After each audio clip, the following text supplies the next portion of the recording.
Oxígeno 4, Noel Calero, otro ser evidentemente especial, o por lo menos con una época muy especial y de trascendencia. Jean-Michel Jarre quiso plasmar, quiso legarnos, lo que hablábamos antes, vocacionalmente, el sonido del espacio. Y sabría Jean-Michel Jarre que a un niño de Vitoria le iba a marcar la vida esta música y le iba a ligar para siempre con el tema del misterio y le iba a empujar a sentir algo. Pues no lo sabía Jean-Michel Jarre. Es decir, hay gente que ayuda sin saberlo. Esa es la magia. Evidentemente ahí fuera ha seguido el debate, han seguido las opiniones de todo tipo y evidentemente está la insensibilidad de una gran parte del género humano. La coraza, por desgracia, es impermeable y sin embargo hay mucha gente, da igual la cultura, da igual la condición social, da igual el sufrimiento en la vida, que claro que es permeable a palabras tan de verdad, tan auténticas, tan al margen de dogmas y de instituciones establecidas como las de un hombre bueno que te habla de su descenso a los infiernos, su pelea en los infiernos. Y de verdad sabemos que esas personas que han sentido algo con la conversación con Javier Bosque tienen esa oportunidad de quizá mañana mismo decir, voy a intentar yo también estar en sintonía con eso que he sentido. Y eso, os lo aseguro, para quien lo entienda y no lo entienda, es un enorme misterio, el enorme misterio transformador de la palabra y de la mente, del poder enorme que tenemos y que todo el mundo se empeña en decir que no tenemos. Porque nada más prodigioso que el sistema humano, nervioso, el sistema capaz de conectar con el universo, con lo que le rodea, capaz de ser empático del ser humano, que es un prodigio. Y nos queremos quedar en la franja más oscura, más primaria, cuando tenemos el Ferrari dentro de nosotros, las capacidades increíbles para trascender a lugares alucinantes que seguramente superan cualquier misterio. Aunque el misterio muchas veces es como el saludo, como la esperanza, como el encuentro, como le pasó a Javier Bosque, que te dice, él me lo decía, Clara, me lo decía, yo no sé qué era ese objeto que entró en mi habitación, pero sé que recibí una serie de sensaciones, y una era, Javier, la vida es insondable, la vida es capaz de darte sorpresas increíbles, deja fluir la vida y que otros misterios te encuentren en el camino. Hace poco yo hablaba en un comentario de dar gracias a lo que cada uno crea, a eso trascendente, lo que cada uno crea. Quien no crea en nada, pues que no dé gracias. Un científico me escribía y me decía, lo de dar gracias por vivir es una absurdez, porque todos los seres vivos viven. Y yo pensé, bueno, aquí no hay posibilidades. Quizá yo no lo he dicho bien, pero no hay posibilidades. Si alguien cree que vivir no es un regalo, un maravilloso regalo que depende de ti, es su problema. Decían algunos sabios que alguien que no haya rezado nunca, alguien que no haya hecho una oración nunca, alguien que no haya pertenecido nunca a una iglesia, da igual, si alguna vez en su vida, pensando en eso superior, mente mayor, Dios, lo que queráis, relojero cósmico, alguien alguna vez, mirando algo más allá de lo material de él, ha dicho gracias, gracias, ya vale por cualquier cuestión, por cualquier dogma, por cualquier institucionalización. Hablábamos ahí fuera de que si esto que cuenta Javier Bosque lo cuenta un sacerdote, como hay muchos que no creen en lo que cuentan, es palabra muerta, es seguir el dogma, es seguir librito de instrucciones y no te lo crees de verdad porque ni lo has vivido ni lo piensas y has llegado ahí por otras vías. Perfecto, pero no es lo mismo. La vocación auténtica de ayudar, no de ser lo que sea, sino de ayudar o de estar alineado con esa luz que quizá como la viste en un momento te despertó esas capacidades, quién sabe. En fin, evidentemente estamos en Domingo de Resurrección, hemos elegido esta calidad de contenidos diferentes quizá, pero como pensamos que no queréis estar siempre en lo mismo y que tenéis todas las capacidades, sea cual sea vuestro estudio, vuestra vocación, vuestra pasión, tenéis las capacidades de ir un poco más allá. Quedarnos en lo de siempre es absurdo. Y todo ser humano con un poco de sensibilidad quiere evolucionar, quiere ir un poco más allá, quiere arriesgarse también a otros contenidos que son misteriosos. Bueno, pues la resurrección, lo contaba antes Javi Pérez Campos, esa visión extraña, misteriosísima de un ser que aparentemente ha trascendido a la muerte, si es que fue así, es una de las páginas impresionantes de la historia. Y como siempre en Milenio, carentes de cualquier conexión religiosa. Ya les gustaría a muchos religiosos hablar de la trascendencia como hablamos nosotros, no es por nada, en el sentido profundo de lo que ello nos da, no en el sentido, repito, dogmático, establecido, legislado, que tiene que hacer E, B y C, en una espiritualidad libre posiblemente. Bueno, pues Enrique de Vicente nos habla desde ese punto de vista, y él se considera cristiano, seguramente no muy seguidor de las instituciones eclesiásticas, pero sí cristiano por ese mensaje tan extraño y revolucionario. Mañana hablaremos en parte en Cuarto Milenio de todo eso, y espero que lo disfrutéis. Para algunos será herejía, para otros será bella posibilidad de ver un misterio de manera diferente. Y aquí en Milenio llevamos toda la vida pensando lo mismo, que la diferencia no es el paisaje que cambie, sino la mirada que tú tengas. Y un personaje tan conocido, tan convertido en arquetipo, que muchos hacen cruces y al final no ven más que una figura, resulta que es un misterio apasionante que puede incluso aportarte algo en tu vida. Enrique de Vicente habla así, de esa forma, en esta simbología o columna para despertar. Veremos si consigue que algunos despierten, porque es su opinión personal. Podemos incluso aquí no estar de acuerdo. Pero esta visión de Jesús, después de muchos años de estudio, puede ser interesante. Y tiene que sonar a las 3:11 en este domingo de misterio, porque es el domingo donde dicen que alguien resucitó.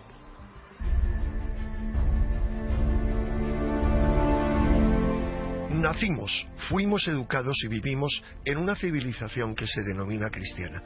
Pero mientras que los seguidores de otras religiones como la musulmana viven con intensidad la suya, pese a que consideran a su fundador un profeta de Dios, nosotros casi hemos perdido toda conexión con nuestras raíces espirituales, aunque todas las iglesias pretenden que Jesús fue el Hijo único de Dios, algo que no consta en los evangelios y que choca con la mentalidad moderna de los occidentales. Me parece urgente, por tanto, que cada uno de quienes nos llamamos cristianos, aún sin atenernos a los dogmas de ninguna iglesia, redefinamos internamente qué significa para nosotros Jesús.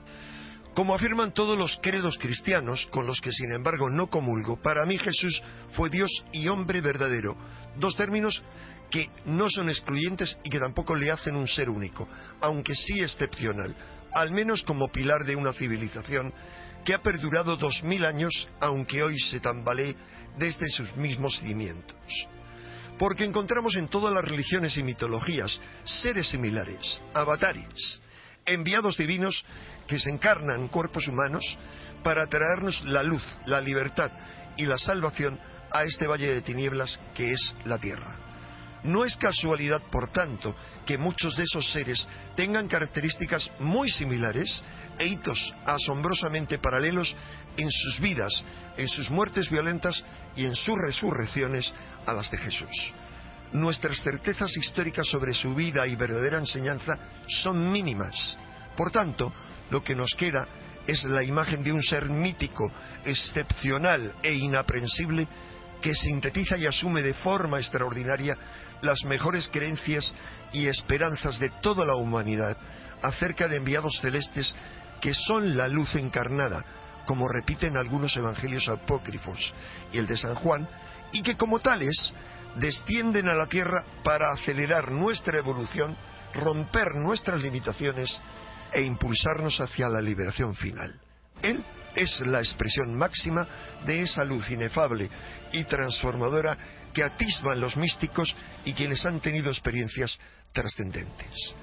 Es en esa dimensión mítica y eterna, y que por tanto trasciende a cualquier razonamiento y verdad histórica, donde yo sitúo a Jesús el Cristo, en cuyo mensaje creo y en cuya influencia trascendente confío a la hora de definirme como aspirante a cristiano.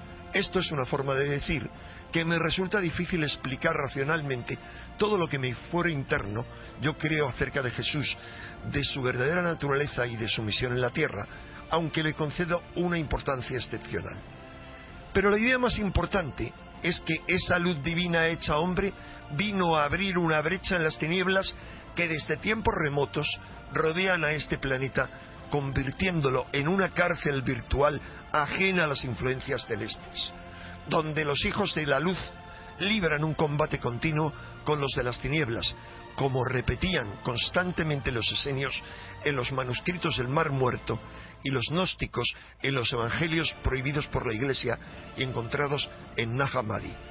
Y Jesús lo hizo como culminación de un plan maestro, naciendo en una familia descendiente de David, en un pueblo con una información genética muy concreta, que fue sometido a influencias y mutaciones durante el Éxodo. Esto permitió gestar un hombre único, en el cual pudo encarnarse plenamente el Espíritu, que pasó por todo tipo de experiencias y tentaciones materialistas para decidir finalmente entregarse al sufrimiento y a la muerte y trascenderlas, abriendo así el camino a los humanos para romper todas las limitaciones que nos mantienen esclavizados, incluso la definitiva. Hay en los evangelios canónicos, como también en los gnósticos, una enseñanza esotérica y una visión esotérica sobre la propia naturaleza del Cristo.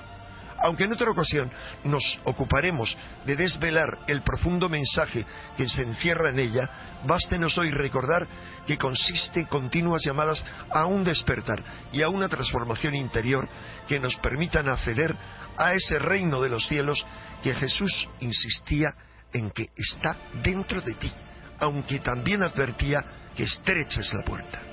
¿Y tú? ¿Quién crees que fue Jesús y cómo sientes su mensaje? ¡Despierta!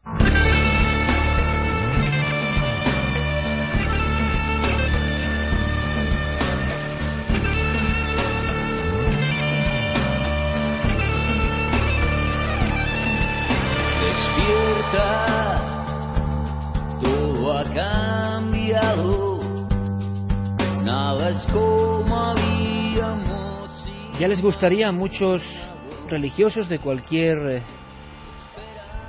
conducta, agregación, clase, hablar con la profundidad, yo creo, el misterio y el cariño con el que lo ha hecho Enrique de Vicente, pero muchos evidentemente también le considerarán hereje por decir algunas cosas.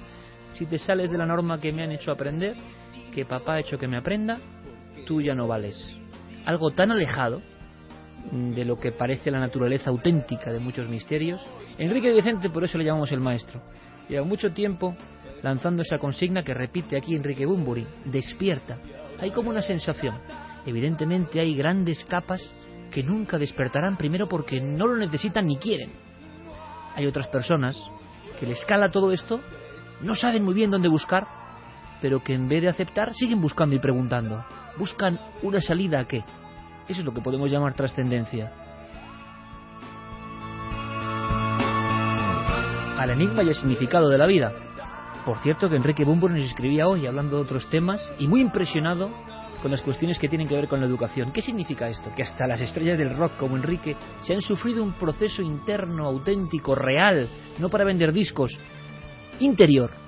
Se preguntan cosas, y si uno empieza en la espiral de preguntarse cosas, os aseguro, amigos, que eso es como un virus, nunca va a dejar de preguntarse, e iré saltando de cuestión en cuestión, intentando buscar una especie de armonía y de significado de su propio misterio personal.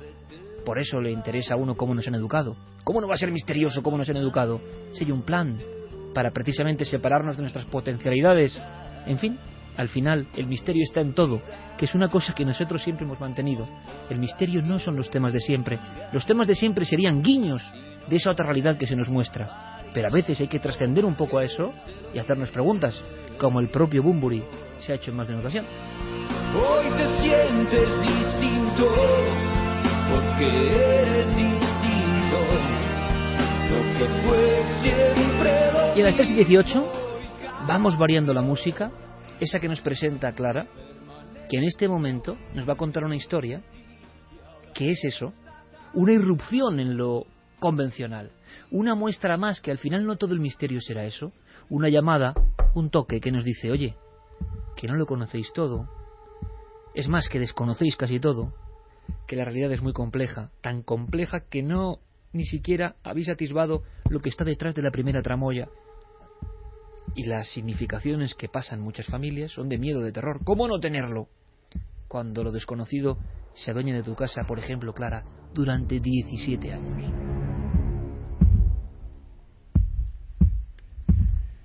Sí, porque quizá yo creo que este es el caso de lo que hemos tratado aquí, que tiene más duración en el tiempo, y además incluso más antiguo, ¿no? Desde 1985, es decir, bien temprano, hasta 2002. Son casi 17 años de fenómenos en un lugar de la provincia de Córdoba, no diremos cuál, por expreso deseo de María, que es la persona que nos ha referido este caso.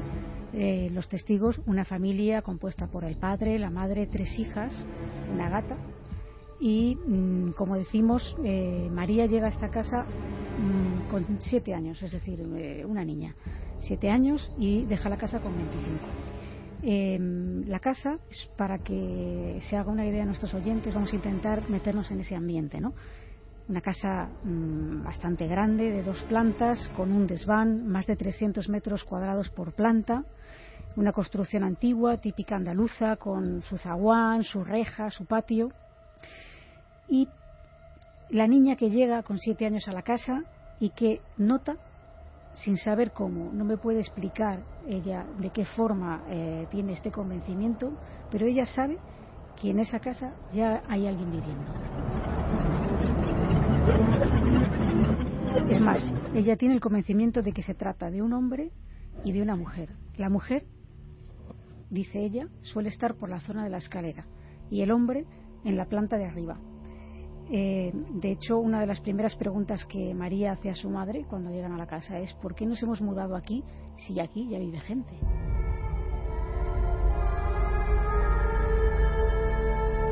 En esa casa los recuerdos están muy ligados a la escalera de la que hemos hablado al principio, donde parece que esa mujer por ahí vaga, o esto es lo que ella cree. Sus juegos consistían, vamos a un poco meternos en la mentalidad de un niño, ¿no? A colocarse tumbada en la parte superior de la escalera, con la cabeza escondida en el último peldaño, y el juego consistía en atreverse a asomar la cabeza por esa escalera para ver si eso que ella piensa y está convencida de que habita ahí es capaz de presentarse. Ella no llega a ver nada, o sea, no llega a ver una figura física, pero sí que a lo largo del tiempo llega a ver sombras que se proyectan en la pared, que ella define como sombras chinescas. Cuando hace ese juego, siempre se asegura de tener algo en la mano, un bolígrafo, una pieza pequeña, aunque sea de algún juguete, porque ella cree en su mentalidad que si esa cosa se aparece, ella podrá tirar ese objeto, atravesarlo y hacer que desaparezca. Pero claro, es toda una mente infantil la que está imaginando lo que ocurriría en el hipotético caso de que aparecieran estas figuras. Y otro convencimiento, el que tenía ella, era que esas personas, las que habitaban ahí, no eran buenas.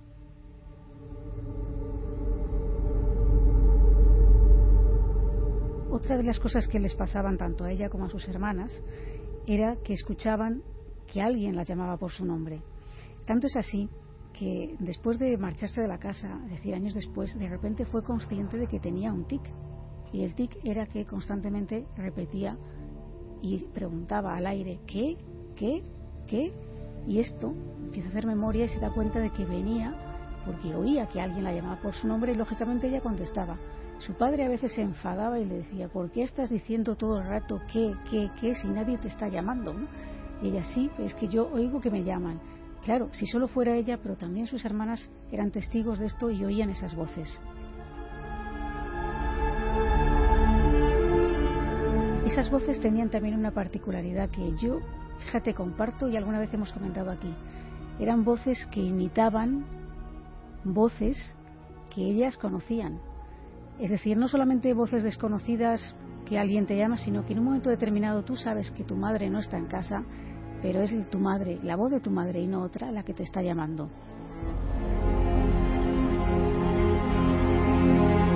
Lo que los expertos dicen mimofonía, ¿no? Está copiando un sonido, imitando algo. En esta historia de 17 años hay varios elementos, lo comentábamos Clara y yo en la redacción, que ponen los pelos de punta. Siempre lo decimos, siempre hay un nuevo capítulo que te estremece por alguna escena, precisamente. Y evidentemente lo de la voz de tu madre sin estar tu madre en casa es una de esas que no se olvidan fácilmente. podría deberse a una confusión, pero claro, cuando ya también oyes la voz de tu padre e incluso la voz de tu abuelo que no vive allí con vosotros y que escuchas que te están llamando y ellos no están en casa, pues la cosa se complica. Otro de los fenómenos que tenían lugar en esta casa eran relacionados con las luces, con la electricidad en general, con los televisores. Por ejemplo, la luz se iba constantemente, llegaron a tener un montón de velas en diferentes estancias de la casa, con cerillas y mecheros, para cuando se iba la luz poder echar mano de una vela o de algo para poder iluminarse hasta dar con el cuadro de luces, ¿no? Y veremos que además esto tiene cierta importancia más adelante en la historia. La instalación eléctrica tuvo que ser revisada en un par de ocasiones y, según el experto que fue allí, no detectaron nada anómalo, es decir, la luz se iba sin ninguna explicación. También pasaba que a veces el televisor se encendía solo. Estamos hablando de una época en la que los televisores no era como ahora, que cuando se va la luz, al regresar, la televisión, si estaba encendida, se queda encendida. Es decir, vuelve a encenderse, a lo mejor ya no estamos en casa, ha vuelto la luz y la televisión está encendida cuando volvemos, cosas que a veces pasan, ¿no? Pero en aquella época esto no era frecuente y los televisores no tenían esta función. También tenían problemas con las llaves. Muchas veces las llaves, cuando las metían en las puertas, no abrían, no podían salir de una habitación o no podían entrar, según el caso. Y esta chica, María, llegó a tener varios manojos de llaves porque las suyas desaparecían, no sabía dónde demonios se metían, y a veces aparecían todas colgadas, todos los manojos juntos en un huelgallaves que había en la casa. Pero claro, ni ella ni nadie había hecho esta acción, ¿no? Las llaves aparecían y desaparecían misteriosamente. Y luego también está el tema del salón maldito, que lo hemos llamado así porque había un salón donde la madre, consciente de que algo ocurría en la casa, pero que siempre intentaba justificar, al igual que ellas y que el padre, sabía que en ese lugar, en determinadas fechas del año y no en otras, se llenaba de moscardones negros que vagaban por la habitación, aunque estuviera cerrada, aunque fuera invierno, y que además allí se escuchaban muchísimos chillidos muy potentes que la madre intentaba calmar y decirles que eso eran ratas, pero claro, allí no había ratas. Por tanto, la madre, en cierta prevención, no les dejaba entrar en ese lugar.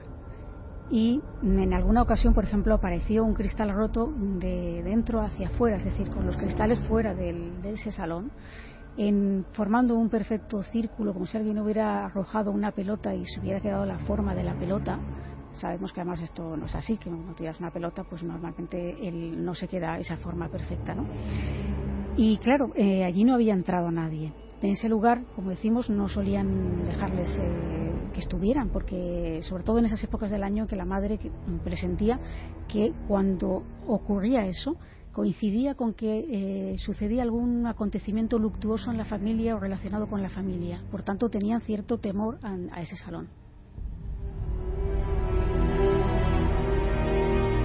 Además, María nos contaba que, bueno, ella dormía muy mal, al igual que sus hermanas. Generalmente tenían cierto grado de tensión, de ansiedad, de malestar, de nerviosismo. Tenía mucho miedo que llegara la noche porque al principio, aunque luego ya se extendió al día también, al principio por la noche se escuchaban pasos en el pasillo y ella pues tenía ese miedo, aunque luego, como digo, se fue haciendo tan normal que llegó a producirse los fenómenos tanto de día como de noche indistintamente y daba igual, y el miedo era ya a todas horas, ¿no? Pero un día especialmente tuvieron mucho miedo ella y sus hermanas porque se encontraban todas las tres durmiendo. Sus padres estaban de viaje y ellas habían salido de juerga la noche anterior, entonces estaban ya durmiendo. Estos ya eran ya más mayores, ¿no? Bueno, estaban así en esa situación, cada uno en su habitación, cuando de repente se escucha el ruido del cerrojo de la puerta al abrirse. Acto seguido, el ruido del cerrojo de la puerta al cerrarse, como si hubiera entrado alguien, el ruido de la cancela de la puerta y otra puerta de la cancela, y la voz de su abuelo, que como digo no vivía con ellas, que las llama a voces. Se despiertan por todos estos ruidos, ya con la claridad de escuchar la voz de su abuelo que les está llamando. Se asoman al patio y se miran desconcertadas al ver que allí no hay nadie.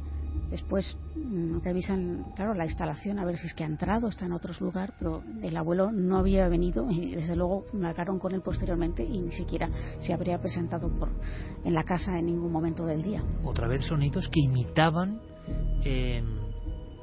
filtraciones lógicas del día a día, pero cuando no había nadie en ese hogar. Una de las hermanas de María padecía lo que se llama terrores nocturnos, de los cuales hemos hablado aquí en varias ocasiones. Ella lo pasaba muy mal cuando se quedaba a oscuras y durante muchos años me achacaron siempre esto, bueno, pues son pesadillas, es que pues la noche le da miedo, etcétera. Tiempo después, cuando ya salieron de la casa, ella les confesó que el miedo que ella tenía no era un miedo infundado, era un miedo porque ella veía a un hombre, ella sí veía a alguien en la habitación, veía a un hombre que su misión era asustarla. Se acercaba a los postigos de las ventanas y las cerraba y corría las cortinas para evitar que hubiera esa luz que a ella le producía tranquilidad. Es decir, que el miedo era doble porque sabía que había una presencia en la habitación, o eso es lo que ella sentía, y esa persona, lo que fuera, quería asustarla.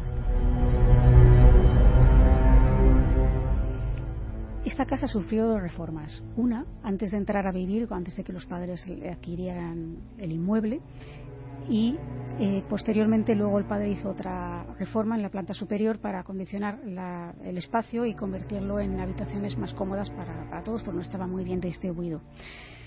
Bien, pues a partir de esa segunda reforma, me decía María que los fenómenos fueron en aumento, que las luces se apagaban y se encendían con mayor frecuencia, seguía ocurriendo lo del televisor que hemos comentado, y algo también muy característico de las casas encantadas, y es que la hermana tenía una pecera y el agua de un día para otro aparecía negra como el alquitrán y los peces estaban muertos.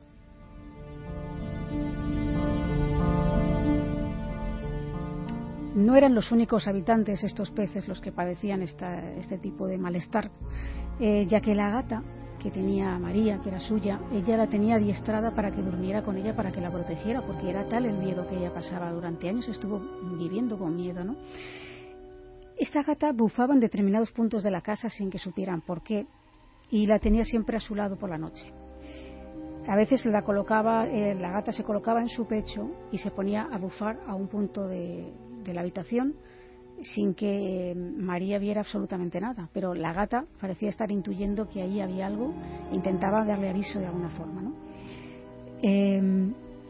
Lo cierto es que una noche sí que pudo ver una sombra negra en su habitación y sin pronunciar palabra, sin abrir la boca, esa figura, lo que fuera, se comunicó con María y le dijo, que le dio a entender como que tú tenías la sospecha de que aquí vivía alguien, pues que sepas que eso que habita soy yo y que os voy a hacer daño en cuanto pueda.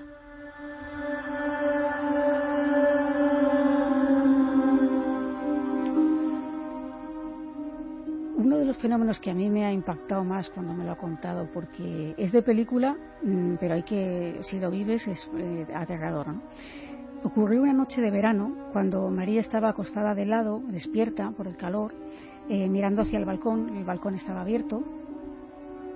De pronto notó que alguien se metía en su cama, junto a ella, y que era alguien que tenía un peso superior al suyo, alguien de mayor corpulencia, ya que hizo que María rodase en la cama hasta quedarse tumbada casi boca arriba, sin aliento, totalmente paralizada del terror que sentía, sin atreverse a mover un músculo y sin atreverse a mirar a su lado a ver quién era o qué era lo que estaba en el otro lado de la cama.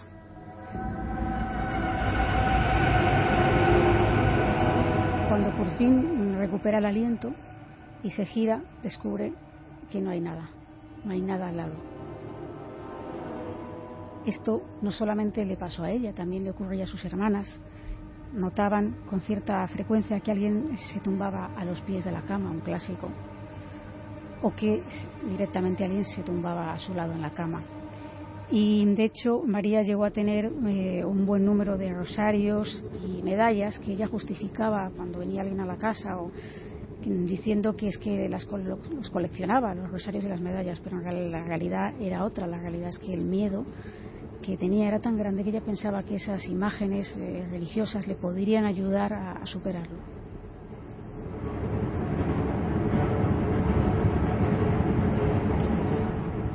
Pasa el tiempo y María y su otra hermana mayor se desplazan a otra ciudad a estudiar y queda viviendo solamente en la casa sus padres y su hermana pequeña.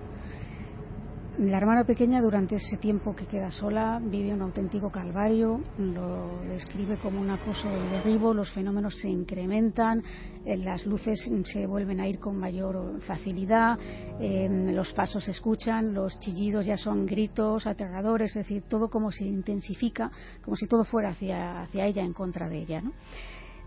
Y lo peor que le ocurre fue que una vez, y coincidiendo con el puente de Todos los Santos, los padres estaban de viaje y ella estaba sola. Ella llega del colegio, no sé si estaba haciendo alguna actividad también laboral, no lo sé decirte, pero llega a la casa por la tarde y llevaba poco tiempo en la vivienda cuando de repente se apaga la luz, cosa que, como hemos dicho, era bastante frecuente. Rebusca en algunos de los lugares que había ahí y encuentra una vela y una cerilla. La coge y la enciende intentando llegar al cuadro de mandos para accionar, por si acaso se podía recuperar la luz. Pero no consigue que la luz vuelva y empieza a escuchar ruidos a su alrededor en esa casa a completa oscuridad y se asusta tanto que decide encerrarse en una de las habitaciones. Se encierra en la habitación ya con un poco más de tranquilidad porque empieza a oír chillidos, intenta encender la vela, la enciende, pero alguien a su lado hace y la apaga.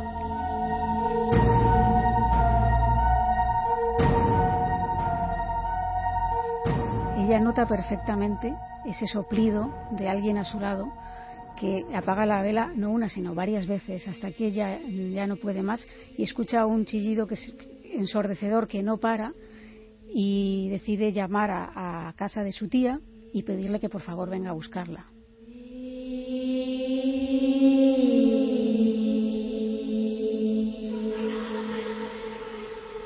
Cuando su tía llega y ella intenta salir de la casa, las puertas no abren y no puede salir.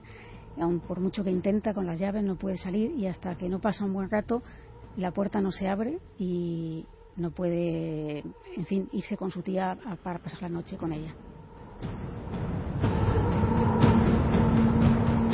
Y todo esto, no sé si es mucho o poco, a mí me parece que es mucho, pero comparado con lo que debió de pasar al padre, que no sabemos, porque ni siquiera María lo sabe, el padre siempre intentaba justificar todo, al igual que la madre, y no quería ni oír hablar del tema, y en fin, esto como que era algo que, en fin, que esto son cosas vuestras, pero hasta que un día le debió de pasar algo que no quiso decirlo, y como decimos hoy todavía no saben qué fue, que decidió poner la casa en venta y marcharse de ahí con sus hijas y actualmente pues no quiere ni oír hablar del tema, no quiere ni pasar por delante de la casa, es decir, que algo debió de ser bastante fuerte. Y nos queda en esta increíble película que has contado, Clara, el Amityville andaluz, y nunca mejor dicho, por alguna de las escenas que ocurren, una última visión, ya fuera, ¿no?, de la órbita de esa casa, sí, que me ha impresionado. Ya fuera de la casa, y esto es poco frecuente, pero que, bueno, a mí tampoco me lo habían comentado otros testigos de este tipo de fenómenos, pero sí me decía María que ella durante mucho tiempo después de haber abandonado la casa estuvo soñando con la casa. Eran sueños en los que ella pasaba por delante y notaba como si la casa, como si fuera un ser vivo, la llamara y le dijera que volviera, que hay algo todavía que debe saber de ese lugar, algo que aún no sabe y que la invita a regresar y conocer la historia.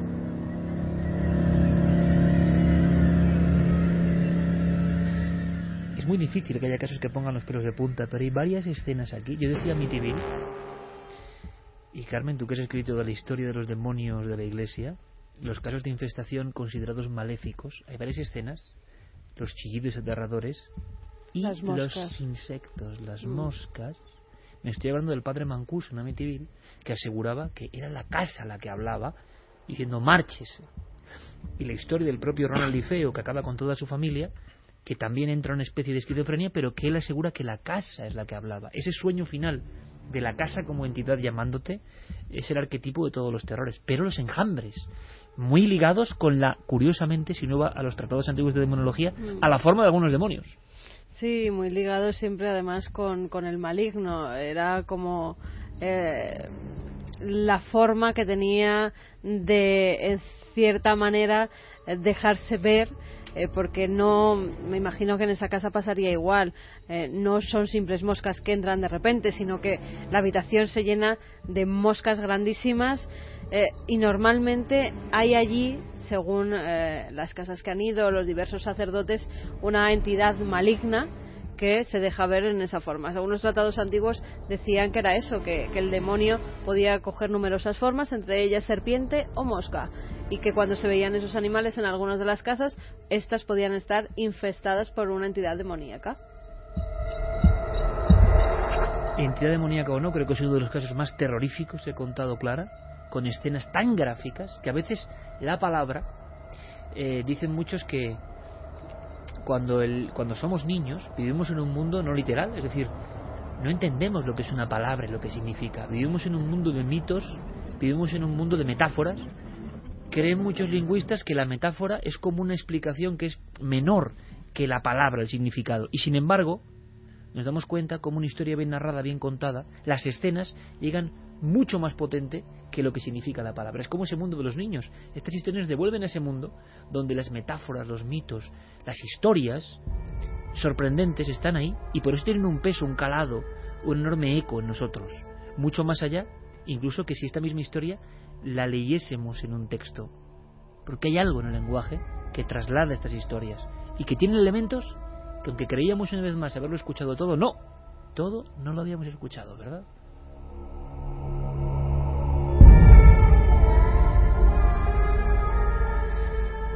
Esto no es terrorífico, porque ya que estamos en Domingo de Resurrección, hay otro tipo de resucitadores, hemos hablado a veces de ellos. Y Javier estaba empeñadísimo, ¿eh? La novia cadáver. Y dices, hombre, después de lo que ha contado Clara. Pero sí, la novia cadáver. Hay personas que han buscado una resurrección ex profeso, directa. ¿No es así, Javier? Desde luego, es una historia sorprendente que parece sacada de la historia de Frankenstein. Es una biografía un tanto insólita. La persona a la que vamos a conocer hoy se llama Karl Tanzler, aunque es más conocida como el conde Karl von Cosel. Es un radiólogo alemán que nació en 1877 en Rotterdam y que procedía de una familia noble. De hecho, eso le permitió tener una serie de comodidades. Él viajó bastante a lo largo de su infancia, pero dice que a lo largo de esos viajes hay uno que empieza a marcarle especialmente cuando, estando en Génova, empieza a tener un sueño que se repetiría en esos viajes. Dice que en ese sueño aparece una antecesora suya sosteniendo una fotografía. En esa fotografía aparece una mujer con los cabellos oscuros, con el rostro muy pálido, con unos ojos muy grandes, y la condesa le repite a este hombre que esa mujer es el amor de su vida.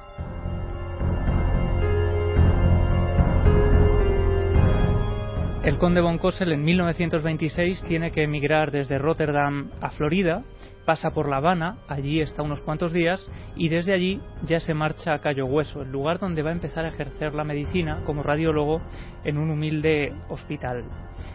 El día 12 de abril de 1930 aparece marcado en los cuadernos del conde von Cosel como un día clave.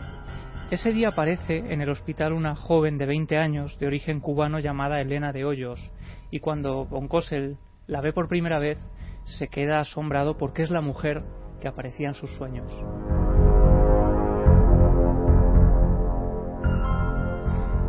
Lo que ocurre es que von Cosel empieza a hablar con ella durante varias horas en la sala de espera. Ella le cuenta que es hija de un fabricante de puros cubanos, que estaba casada con un hombre que acababa de abandonarla un tiempo atrás. Así que pasan las horas dialogando, se establece una conexión muy especial entre ellos, y cuando la mujer entra en la consulta y sale unos minutos después, recibe la peor noticia. Von Cosel, el día que había conocido a la que creía que era el amor de su vida, recibe también la tremenda noticia de que esta mujer le acaban de diagnosticar tuberculosis, una enfermedad prácticamente incurable en aquellas fechas. Así que en los meses posteriores, von Cosel empieza a investigar por todos los medios diferentes formas de intentar salvar a esta mujer. crea unas pócimas extrañísimas, unos ungüentos que le va dando, incluso compra una bobina de Tesla para aplicarle electroshock e intentar salvarla, pero al final acaba ocurriendo lo inevitable y al año siguiente Elena de Hoyos aparece muerta en su casa.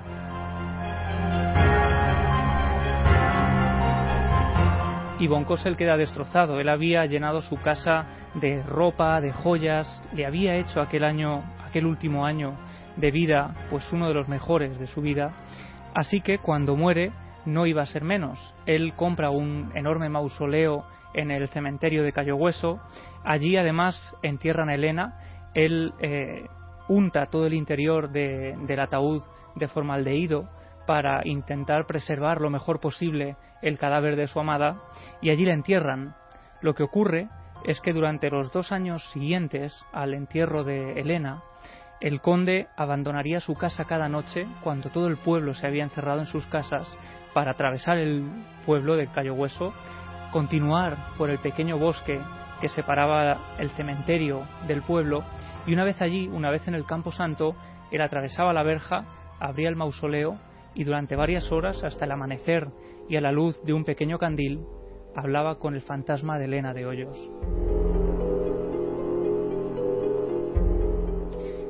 Y él, a través de sus escritos, estaba convencido de que Elena le respondía, de que mantenían diálogos a lo largo de las horas hasta que amanecía. Tanto es así que una de esas noches, la última en que él la visita en el mausoleo, ella está especialmente enfadada, dice que se siente encerrada y le da una orden con voz quejumbrosa. Él asegura que esa noche escuchó a Elena de Hoyos decirle: «Sácame de aquí».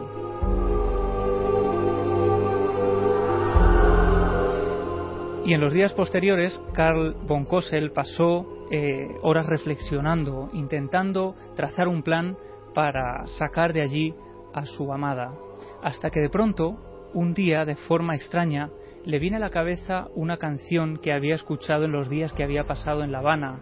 Es una canción, en realidad, que era un poema escrito por Carlos Borges, a la que había puesto música Alberto Villalón, y que tenemos aquí. Si quieres, vamos a escuchar un fragmento. Oye la historia que contóme un día el viejo enterrador de la comarca. Era un amante que por suerte impía su dulce bien le arrebató la parca. Todas las noches iba al cementerio. La canción parecía estar escrita para él, la historia de un hombre que había perdido a su amada, y los versos continuaban diciendo: en una horrenda noche hizo pedazos el mármol de la tumba abandonada, cavó la tierra y se llevó en los brazos el rígido esqueleto de la amada, y allá en la oscura habitación sombría de un cirio fúnebre a la llama incierta dejó a su lado la osamenta fría y celebró sus bodas con la muerta. ¿Así ocurrió? Tal cual. De hecho, parece que la canción en realidad está inspirada en esta historia, porque von Cosel un día, una noche, cogió un carro oxidado, atravesó ese bosque, se introdujo en el cementerio y puso encima del carro el ataúd de su amada. Lo llevó hasta su casa y una vez allí sacó el cadáver y lo tumbó en su cama. Y como una especie de Víctor Frankenstein, von Cosel unió los huesos de Elena de Hoyos con alambre y ganchos para la ropa, le quitó los ojos que estaban descompuestos y se los cambió por unos ojos de vidrio, después le llenó la cavidad abdominal y el pecho con harapos para que mantuviera la forma original y después reemplazó la piel por tela de seda empapada en yeso de París y cera.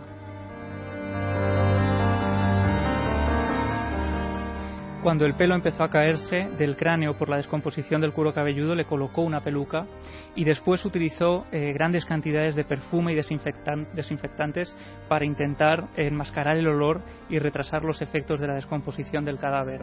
Y una vez que Elena había vuelto a la vida, según él decía, en la habitación, en la penumbra de ese dormitorio, celebró la boda con el cadáver de esa mujer.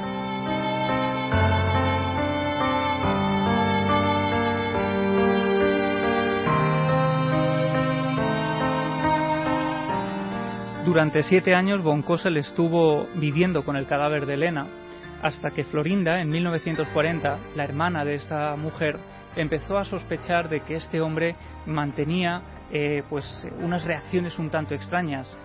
Tanto quería esta mujer que le extrañó que dejara de llevarle flores al mausoleo, que dejaba de visitar ese mausoleo, no permitía que nadie accediera al interior, así que un día le preguntó si sabía algo de su hermana, si había hecho algo con el cadáver, y entonces él le respondió que iba a contarle la verdad. La llevó a su casa, y cuál sería la impresión de Florinda, de la hermana de Elena, cuando vio que su hermana estaba sentada como si hubiera vuelto a la vida en el salón de Carl von Cosel.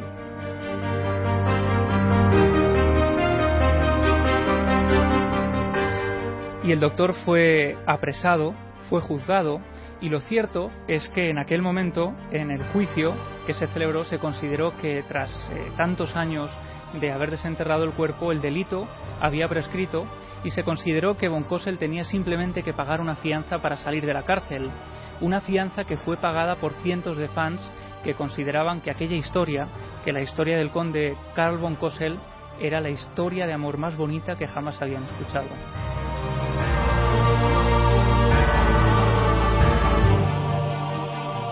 Existen incluso imágenes de esa, pero que yo creo que, bueno, ya evidentemente Diego, y es el terror, O sea, la historia que he contado es Edgar Allan Poe mezclado con Becker, con Quiroga, o sea, con Solana, es Velasco. Es impresionante, Velasco. Bueno, hay fotografías. Pero es un tema que merece la pena ser recreado para la televisión, porque es impresionante. Hay una Villa haga la muerta esta. Bueno, sería genial. Lo hará. Porque, bueno, aquello impresionó tanto a la cuidado, gente. que es una historia, lo que decían, en el fondo una historia de humor de ultratumba. Era una historia pura del romanticismo, Sí. Pues esas fotografías que tú mencionabas, hay una de ellas impresionante, y es que en los 3 días sucesivos, cuando se descubre el cadáver de Elena de Hoyos, la funeraria que tenía en su poder el cuerpo decidió exponer el cadáver para todos aquellos que quisieran verlo, y hay fotografías de cientos de personas agolpadas con niños en primera fila que iban casi con excursiones escolares a observar esa extraña creación de Carl von Cosel. Pero esto termina con una terrible tragedia, como si fuera un cuento de Edgar Allan Poe, como tú decías, ¿no? Y es que, para empezar, Elena de Hoyos volvió a ser enterrada en el cementerio de Cayo Hueso, pero el lugar en el que se entierra todavía hoy es un gran secreto que solo conocen los descendientes del enterrador, porque se consideró que decir el lugar donde estaba esa mujer sería un atractivo para los cientos de fans de Carl von Cosel. Y no solo eso, sino que el doctor von Cosel murió en el año 1952, unos años después de haber sido juzgado, en un humilde piso, aislado de toda esta historia, y su cuerpo fue encontrado 3 semanas después de haber fallecido. Y lo que más impresionó a las personas que lo hallaron es que el cadáver de Carl von Cosel estaba abrazado a una figura de cera con el rostro de Elena de Hoyos.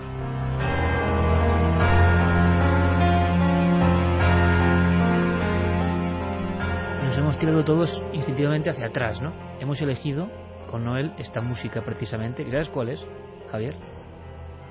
Sonatas inspiradas, ¿sabes en quién? En Edgar Allan Poe. Claro.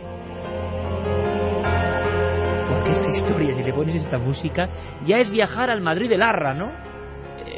El romanticismo de todo era posible, y yo casi le he pedido brevedad a Javi, porque esta historia tenemos que visualizarla. Es escalofriante, romántica a la vez, y es el romanticismo lúgubre. Pero cuando el romanticismo se convierte en enfermedad. Exactamente. Ha habido y esa escena final, no sé si os acordáis, hace unos años un ruso que detuvieron en su casa porque había desenterrado un montón de mujeres y las había... Hay una patología ahí. Había puesto como si fueran muñecas, una estaba sentada, otra estaba en la cama tumbada, otra parecía que estaba en la cocina cocinando, como si volvieran a la vida en cierta forma. Zombificación o resurrección total, profana, ¿no?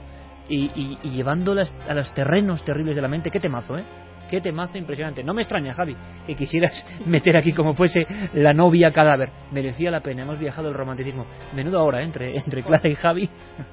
Venga, vamos a meter un poco de formaldehído por aquí para desintoxicar un poco.